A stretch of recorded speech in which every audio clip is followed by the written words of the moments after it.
Let's look examples of domain-specific modeling. I picked here 20 different cases, each targeting different application domain and generating different kind of code.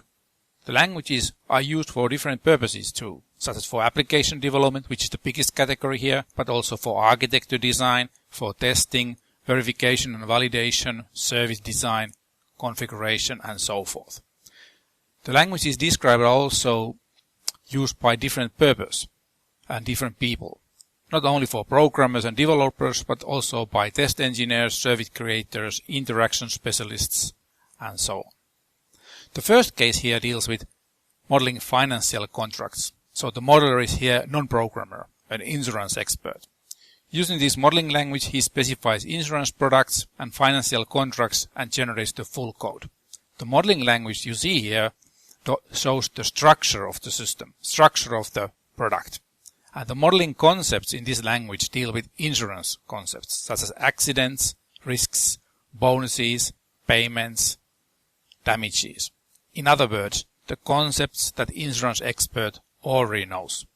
From these designs, a full code is generated. The generated code is Java, but actually the insurance expert doesn't want to see the code or change the code, but rather wants to see how the product is available then being generated into a web application. This language has been used to specify over hundreds of different kind of products, and the company noticed that the process of building these is now 3 to 5 times faster than it was earlier when done manually. The second case goes perhaps to another extreme. The domain of this language is developing voice menus into 8-bit microcontroller. So engineers are using the language, or actually languages, since in this case there are 2 integrated modeling languages. At the general level, where we have the main structure is defined, and one of these loudspeaker symbols then is more describing this kind of detailed voice menu structure. And then code generator produces from here the assembler code that is optimized to the memory and size requirements of the microcontroller. And again, there's no need to modify the generated code, so it's complete. And as you can see, the language raises the level of abstraction closer to the voice menu, away from the implementation. So the engineer don't need to think the solution in terms of assembler, but can use already the domain concepts. Let's stay for a while in embedded software development and look cases of PLC software development, so generating code for programmable logic controllers. So far, we have separate languages for structural parts, like the insurance, and behavior parts, like the voice menus. Domain-specific languages can also integrate these views, as done in this case of heating system.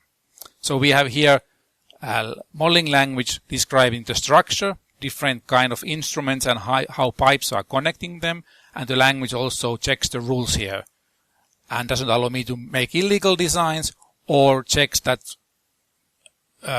for example, some sensors or valves are not connected properly. If then I click one of these heating systems like this burner, I could see more details of the behavior side. And now some of the same concepts I was using in the structure part are also available here when I'm describing the behavior. From here then it generates the PLC code state machine basically that can be executed in the distributed heating system. These languages can then also be other kind of PLC software, like here for a domain-specific language for building fishing farm automation systems.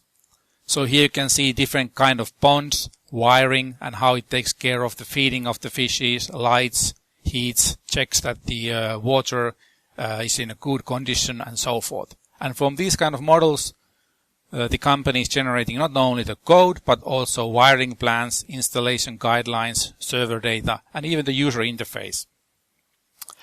Let's next move to the languages that target user interfaces and their application. Domain-specific languages are not only used for building the system and generating the code, but also for concept design. Here is a case of automotive system.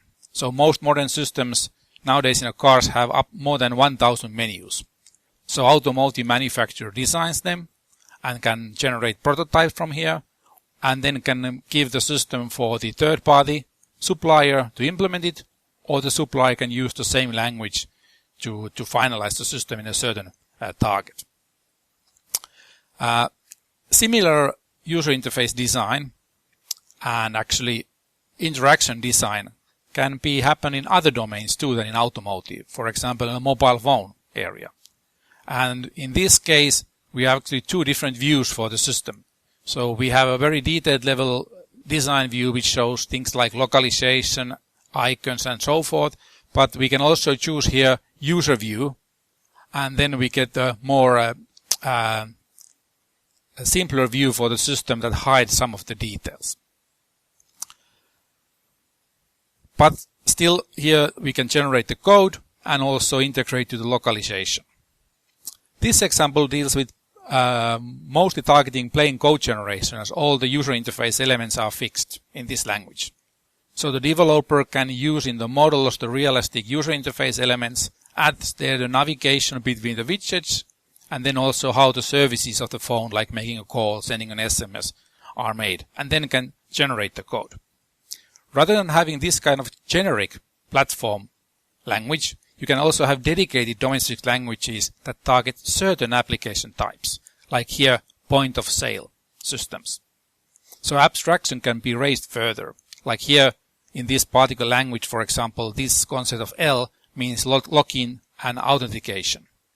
So when this is added to the model, the code generator adds a lot of things here to the final product, but the modeler does not need to do all the details. He just wants to have login authentication with certain parameters.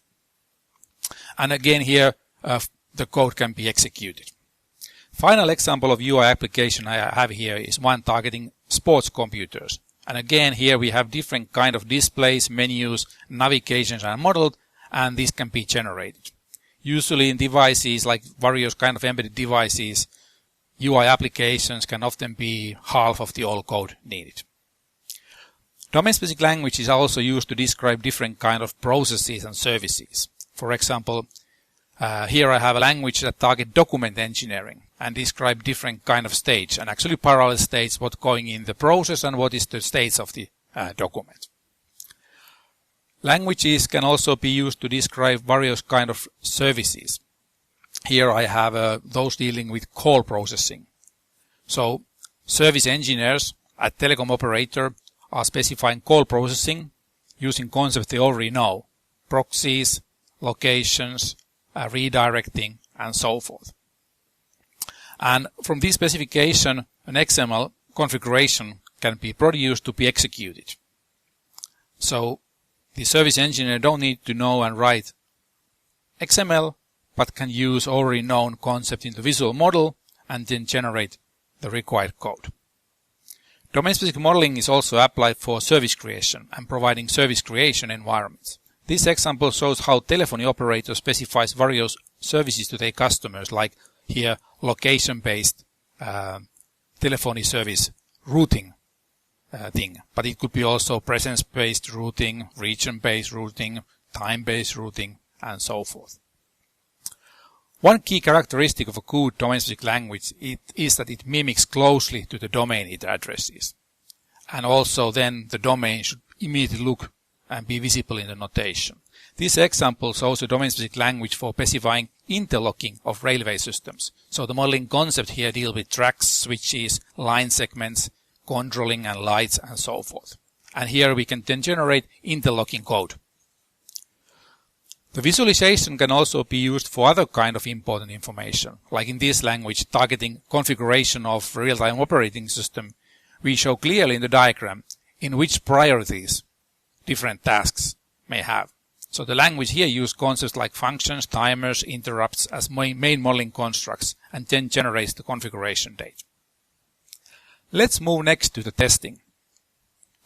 Web application modeling language here is a language that is used for testing web applications. So now the language user is test engineer.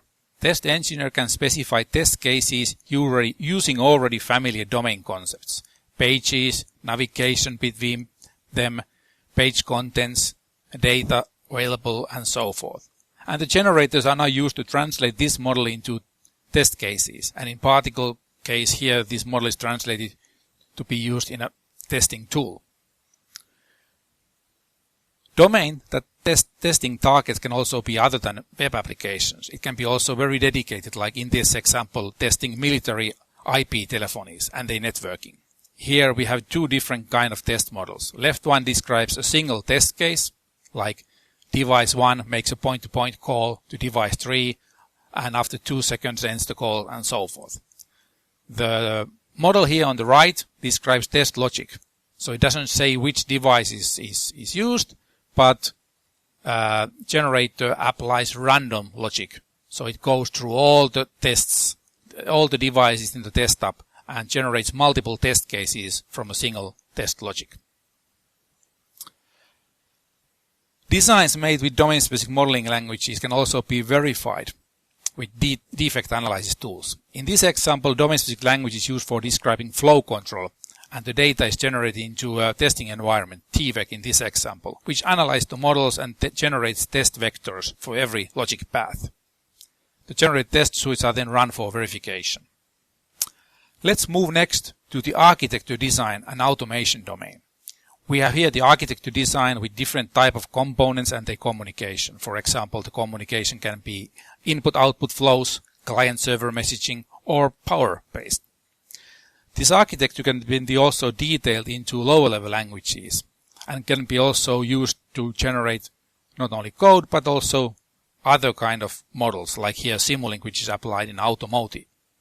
If we stay in Automotive, the following language targets both functional hardware architectures and enables their code design. Here you can see actually two different kind of languages.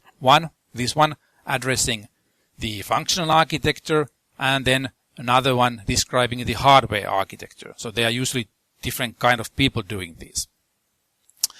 Rather than keeping the models disconnected, this domain-specific language allows to specify mappings between functions and various hardware elements like sensors, actuators, power supplies, and other devices, and of course also with electronic control units, ECUs. And here the mapping is provided as a metric. It uses the same elements you see here in the diagrams and allows to trace between these design models. And finally, a bit different case of allocation is the one dealing with printers and the data path architectures. Here we have two languages.